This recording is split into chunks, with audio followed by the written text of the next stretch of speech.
अनोखा बच्चा। हजरत सहीब रजी अल्लाह अन्हु से रिवायत है कि रसूल अल्लाह सल्लल्लाहु अलैहि वसल्लम ने फरमाया, तुमसे पहले लोगों में एक बादशाह था और इसका एक जादूगर मुशीर था।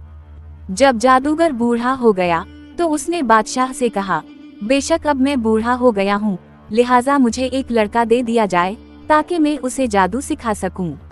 चुनाचे बादशाह ने एक लड़के को उसकी तरफ भेजना शुरू कर दिया जिसे वो जादू सिखाता था। इस लड़के के रास्ते में एक राहिब इबादत गुजार का ठिकाना भी था। वो जब भी जादूगर के पास जाता, राहिब के पास भी कुछ देर बैठ जाता। इस लड़के ने राहिब की बातें सुने तो उसे अच्छी लगे, चुनाचे वो जब भी जादूगर के पास जाने लगता, पहले राहिब के पास बैठ जाता। जब वो जादूगर के पास पहुंचता तो देर से आने की वजह से जादूगर उसे मारता। लड़के ने ये बात राहिब को बताई तो राहिब ने कहा, जब तुम्हें जादूगर से मार का डर हो तो ये कह दिया करो कि मुझे घर वालों ने रोक लिया था, और जब घर वालों से डर हो तो कह देना कि जादूगर ने मुझे रोक लिया था। चुनाचे उसी तरह दिन गुजरते रहे। एक दिन लड़के ने रास्ते में एक बड़ा जानवर देखा जिसने लोगों का रास्ता रोक रखा था। उसने दिल में सोचा, आज मालूम हो जाएगा कि जादूगर अफजल है या राहिब। उसने एक पत्थर पकड़ा और कहा, ए अल्लाह, अगर राहिब का मुआमला तेरे नजदीक जादूगर के मुकाबले में ज्यादा पसंदीदा है तो इस जानवर को इस पत्थर के जरिए हलाक कर दे ताकि रास्ता खल जाए और लोग गुजर सकें। ये दुआ करके उसने पत्थर मारा जिससे जानवर हलाक हो गया और रास्ता खल गया। लोग गुजरने लगे। लड़का राहिब के पास आया और उसे ये वाकया बताया। राहिब ने कहा, बेटे, आज तुम मुझसे अफजल हो। मैं देख रहा हूँ कि तुम्हारा मुआमला जहाँ तक पहुँच चुका है, जल्द ही तुम आजमाइश में डाले जाओगे। बस जब आजमाइश का मरहला आए तो मेरी बाबत किसी को ना बताना। ये लड़का मादरजाद अंधे और कौड़ियों को अल्लाह के हुक्म से शिफा देता और दीगर बीमारियों का इलाज करता था। बादशाह का एक करीबी दरबारी अंधा हो गया। जब उसे उस लड़के के बारे में मालूम हुआ तो वो बहुत से तोहफे लेकर आया और कहा, अगर तुम मुझे ठीक कर दो तो ये सब तोहफे तुम्हारे होंगे। लड़के ने कहा, मैं किसी को शिफा नहीं देता, शिफा सिर्फ अल्लाह देता है। अगर तुम अल्लाह पर ईमान ले आओ तो मैं अल्लाह से दुआ करूंगा, बस वो तुम्हें शिफा अता फरमा देगा। चुनाचे वो अल्लाह पर ईमान ले आया और अल्लाह ने उसे शिफा अता फरमा दी। वो ठीक होने के बाद बादशाह के पास गया और उसी तरह बैठा जैसे पहले बैठा करता था। बादशाह ने पूछा, तेरी बीनाई किसने बहाल कर दी? इसने कहा, मेरे रब ने। बादशाह ने कहा, क्या मेरे अलावा भी तेरा कोई रब है? इसने जवाब दिया, मेरा और तेरा रब सिर्फ एक अल्लाह है। ये सुनकर बादशाह ने इसे गिरफ्तार कर लिया और उसे सख्त सजा देता रहा, यहाँ तक कि उसने लड़के के बारे में बता दिया। चुनाचे लड़के को भी बादशाह के दरबार में हाजिर कर लिया गया। बादशाह ने लड़के से कहा, बेटा, तेरे जादू का कमाल इस हद तक पहुँच गया है कि तो मादरजाद अंधों और कौड़ियों को दुरुस्त कर देता है और फला फला काम कर लेता है। लड़के ने जवाब दिया, मैं किसी को शिफा नहीं देता, शिफा देने वाला सिर्फ अल्लाह है। ये सुनकर बादशाह ने उसे भी गिरफ्तार कर लिया और सख्त सजा देने लगा, यहाँ तक कि उसने राहिब का पता बता दिया। बस राहिब को दरबार में पेश किया गया। बादशाह ने इससे कहा कि अपने दीन से फिर जाओ, लेकिन राहिब ने इनकार कर दिया। बादशाह ने आरा मंगवाया और उसे राहिब के सर के ऐन दरमियान मांग वाले मकाम पर रखकर इसका सर चीर दिया, यहाँ तक कि इसके 2 टुकड़े हो गए।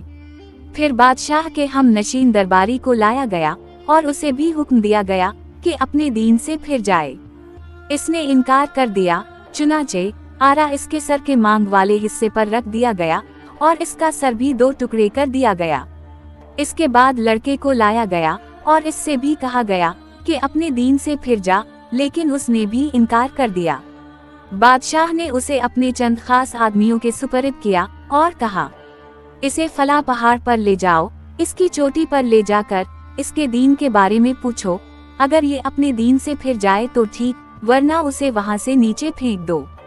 चुनाचे वो उसे ले गए और पहाड़ की चोटी पर पहुँचे तो लड़के ने दुआ की, ए अल्लाह, तो जैसे चाहे उनके मुकाबले में मुझे काफी हो जा। चुनाचे पहाड़ लरजने लगा, जिससे सब नीचे गिरकर हलाक हो गए और लड़का सही सलामत वापस बादशाह के पास आ गया। बादशाह ने हैरत से पूछा, तेरे साथियों ने क्या इन्होंने तुझे पहाड़ से नहीं गिराया?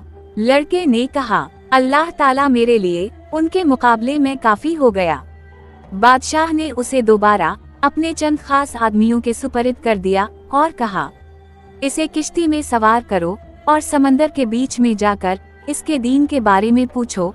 अगर ये अपने दीन से फिर जाए तो ठीक, वरना उसे समंदर में फेंक दो। चुनाचे वो उसे ले गए।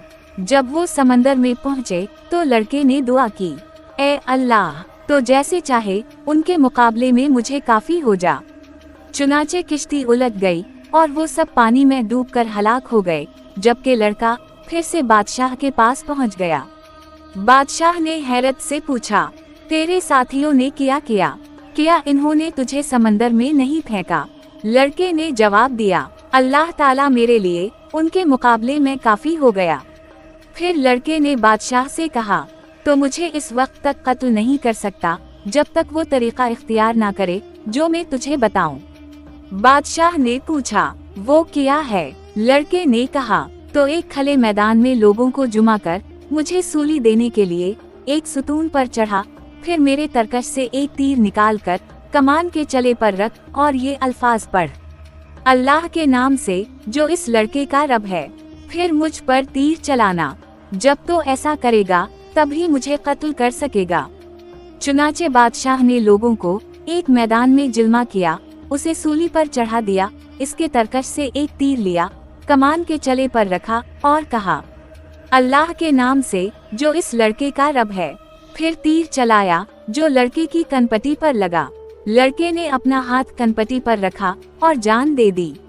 ये माजरा देखकर लोग अल्लाह की वहदानियत और सच्चाई को समझ गए और बुलंद आवाज से पुकार उठे, हम इस लड़के के रब पर ईमान लाए। ये सुनकर बादशाह के दरबारियों ने कहा, बादशाह सलामत, जिस चीज से आप डरते थे अल्लाह की कसम वही हो गया और आपकी शिकस्त वाज़ेह हो गई। सब लोग अल्लाह पर ईमान ले आए हैं। बादशाह सख्त गजबनाक हवा और उसने हुक्म दिया कि सड़कों के किनारे खंदकें खोदी जाएं, फिर उनमें आग भिड़काई जाए। इसने हुक्म दिया कि जो अपने दीन से ना पिरे उसे आग में डाल दो, या उसे कहा जाए कि खुद आग में दाखिल हो जाए। चुनाचे ऐसा ही किया गया। उसी दौरान एक औरत आई जिसके साथ इसका नौमौलूद बच्चा था। वो आग में कूदने से झिझक रही थी तो बच्चे ने मुजिजाना तौर पर कहा, अम्मा सबर कर, बेशक तो हक पर है। रिवायत मुस्लिम। ये हदीस हमें सिखाती है कि दीन की राह में जो भी मुश्किलात आए, इन्हें सबर व इस्तिकामत से बर्दाश्त करना चाहिए, और अगर दीन की मसलहत का तकाजा हो तो जान तक कुर्बान कर देनी चाहिए।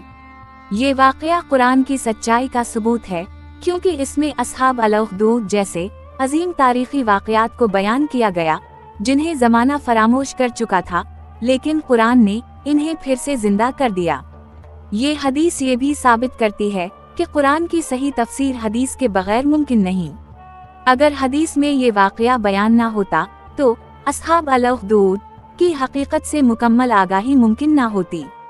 ऐसे वाक़यात हक़ के दाइयों के लिए इस्तिकामत का बाइस बनते हैं और इन्हें जुल्म व सितम के बावजूद साबित कदम रहने की हिम्मत देते हैं।